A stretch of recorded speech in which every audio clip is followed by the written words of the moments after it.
आप में से काफी लोग जो डॉग्स को बहुत पसंद करते होंगे और यकीनन उन्हें पालते भी होंगे या पालने की सोच रहे होंगे, लेकिन क्या हो अगर डॉग के लिए दीवानगी इस हद तक गुजर जाए कि कोई इंसान खुद को डॉग में ही बदल दे।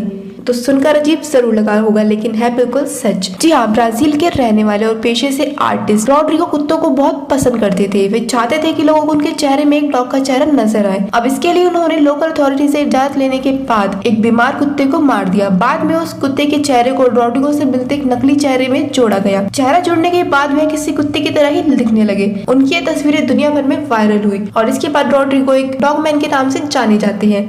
अब तक चैनल को सब्सक्राइब करना भूल गए थे तो चाहिए बादाम खा के आइए, लेकिन चैनल को सब्सक्राइब करके जाइए, तभी तो मिलेंगे नेक्स्ट वीडियो में।